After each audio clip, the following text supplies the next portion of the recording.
அன்பான உறவுகளுக்கு வணக்கங்க. இந்த பதிவில் நம்ம என்ன பார்க்க போகிறோம் அப்படின்னு பார்த்தீங்கன்னா, நம்ம வந்து சந்தனம் நெரிப்பாங்க இல்லைங்களா, அதுதான் நீங்கள் நம்ம வீடியோவில் பார்க்க போகிறோம். ஃபஸ்ட்டு பார்த்தீங்க அப்படின்னா, ஒரு புடி அரிசியை நான் கொஞ்சம் ஒரு மணி நேரம் ஊற வச்சு, பச்சரிசிங்க நம்ம ரேஷன் கடையில் வாங்குறோம் பார்த்தீங்களா, அந்த அரிசி தான். அந்த அரிசியை நீட்டாக ஒரு மணி நேரம் ஊற வச்சு, ஒரு 4 டைம் நல்லா கழுவி, நம்ம கல் இல்லாமல் அரித்து நல்லா நீட்டாக வச்சு, மிக்சிலேயே தாங்க அடிச்சிருக்கிறேன், வேறெல்லாம் எதுவும் அடிக்கல. பார்த்தீங்கன்னா கொஞ்சம் ஓரளவுக்கு நல்லா நைஸாக பார்த்தீங்களா, கொஞ்சம் இட்லி ஊற்றுற பார்த்துக்கு இந்த மாதிரி நம்ம அடித்து வச்சுக்கணுங்க. இப்போ வந்து நம்ம என்ன பண்ண போகிறோம் அப்படின்னு பார்த்தீங்கன்னா, நம்ம இட்லி எப்படிங்க ஊற்றுறோம், சேம் அதே மெத்தடு தான், வேறெல்லாம் எந்த மாற்றமுமே இல்லை.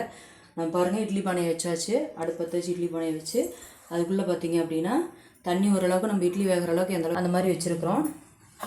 இப்போ அடுத்து பார்த்தீங்க அப்படின்னா இட்லி தட்டில் நம்ம வந்து துணியை போட்டு இட்லி ஊற்றுற மாதிரி ஊற்றுறோம்.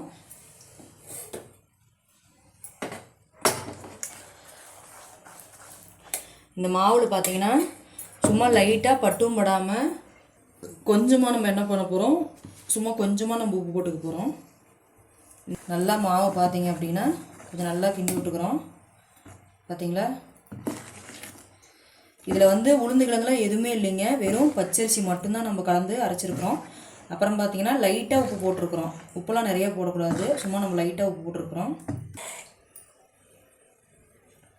சும்மா இந்த அளவுக்கு ஊற்றினா போதும் மக்களே.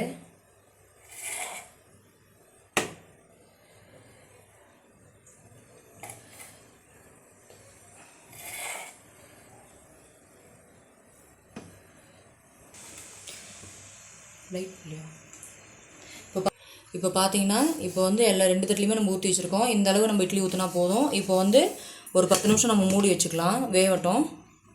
10 நிமிஷம் மறுபடியும் பார்க்கலாம் மக்களே. நம்ம சந்தனம் நெரிக்கிறதுக்கு முன்னாடி இந்த இடம்லாம் கொஞ்சம் நல்லா நம்ம தேங்காய் தொடங்கினா மட்டும்தான் நம்மளால் புளிய முடியும், இல்லைனா இறுக்கி புளிய முடியாது, நமக்கு டக்குன்னு வராது, வரும், இல்லைனா கடிக்கும், திருப்புறதுக்கு கொஞ்சம் சிரமமாக இருக்கும்.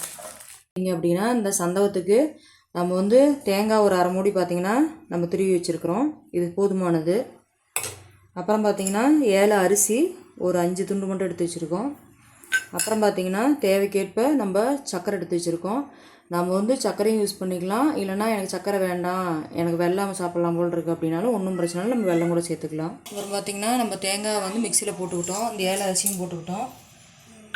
தேவைக்கேற்ப பார்த்திங்க அப்படின்னா சர்க்கரையும் போட்டுக்கலாம். அப்புறம் பார்த்திங்க அப்படின்னா தண்ணி கொஞ்சம் ஊற்றிக்கலாம், ஊற்றி முதல்ல மிக்சியில் நம்மளாம் அடித்து வச்சுக்கலாம்.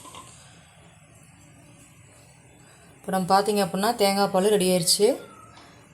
இதை வந்து பார்த்திங்கன்னா இப்படி ஃபில்ட்ரு பண்ணி வச்சுக்கலாம். இப்போ இது வந்து இந்த தேங்காய் பால் ஒரு 1/2 மூடி வந்து நம்ம 2 வாட்டி அடித்து ஃபில்ட்ரு பண்ணி வச்சா தான் கொஞ்சம் ஓரளவுக்கு நமக்கு வந்து தேங்காய் பால் கிடைக்கும். ஏன்னா ஒரே வாட்டி எடுத்துட்டிங்க அப்படின்னா திக்காகவே இருக்கும். நம்ம 2 வாட்டி மறுபடியும் போட்டு எடுத்து இந்த மாதிரி வடிகட்டியில் நம்ம ஃபில்ட்ரு பண்ணி வச்சுக்கலாம். நம்ம 2 வாட்டி அடித்து இப்போ இது 2வது வாட்டி தேங்காய் பால் எடுக்கிறோம். 2 வாட்டி எடுத்தாவே போதுமானது மக்களே. வெந்து எடுத்துகிட்டு வந்தாச்சு. இது பார்த்திங்க அப்படின்னா கொஞ்சம் ஹார்டாக தான் இருக்கும், ஏன்னா இது பார்த்திங்க அப்படின்னா வெந்து எடுத்துகிட்டு வந்தாச்சு. இது பார்த்திங்கன்னா எடுத்துகிட்டு வந்தீங்கன்னா இப்படி தான் இருக்கும். இது கொஞ்சம் ஹார்டாக தான் இருக்கும், ஏன்னு பார்த்தீங்கன்னா நம்ம உளுந்து போடாமல் வெறும் அரிசி மட்டும் தான் போட்டு ஆட்டியிருக்கிறோம், அதனால் சூடாக இருக்கும் மக்களே. அதனால் கொஞ்சம் தண்ணி இருக்கும் பக்கத்தில் வச்சுக்கோங்க. பக்கத்தில் வச்சுக்கிட்டு அதுக்கப்புறமேலே இதில் போடுங்க. இது கொஞ்சம் இப்படி நல்லா வச்சு கையில் அமுத்தி தான் போடணும். கொஞ்சம் அதை நெரிக்கிறதுக்கு கஷ்டமாக தான் மக்கள் இருக்கும், ஆனால் கொஞ்சம் முடிஞ்ச வரைக்கும். ஏன்னா முன்னெல்லாம் வந்து சந்தனம் நெரிக்கிறப்ப பார்த்திங்கன்னா 4 பேர் 5 பேர் லேடிஸ் சேர்ந்துக்குவாங்க, ஏன்னா அது சாமானியமாக சந்தனம் நெரிக்க முடியாது.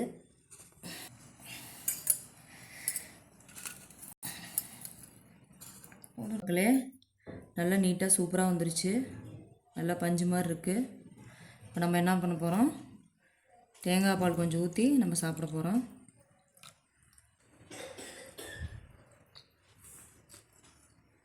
குழந்தைங்களுக்கு அடிக்கடி செஞ்சு கொடுங்க. இந்த சந்தனம் வந்து முடிஞ்சால் ஒரு 2 பேர் 3 பேர் இருந்தால் மட்டும்தான் ஓரளவுக்கு சந்தனம் நம்ம நெரிக்க முடியும். ஏன்னு கேட்டிங்க அப்படின்னா சந்தனம் நெரிக்கிறது வந்து முன்னெல்லாம் வந்து 2-3 பேர் சேர்ந்து தான் செய்வாங்க, ஏன்னா அது நெரிக்க முடியாது. அதனால் வந்து கை ஓஞ்சி போன்ட்டு ஆள் மாற்றி ஆள் செய்வாங்க. அதனால் செஞ்சீங்க அப்படின்னா ஒரு 2-3 பேர் சேர்ந்தே செய்யுங்க. அடுத்த வீடியோவில் பார்த்திங்கன்னா நான் இடியாப்பம் வந்து புளியறது எப்படின்னு கண்டிப்பாக போட்டு காமிக்கிறேன். ஏன்னா சந்தனம் நெரிக்கிறது தான் 3 பேர் தேவை, இடியாப்பம் புளியறது வந்து நம்ம ஒருத்தர் இருந்தாவே நல்லாவே செஞ்சிடலாம். அதனால் கண்டிப்பாக சாப்பிட்டு பார்த்துட்டு எப்படி இருக்குன்னு கமெண்ட்டில் சொல்லுங்கள். நன்றி, வணக்கம் மக்கள்.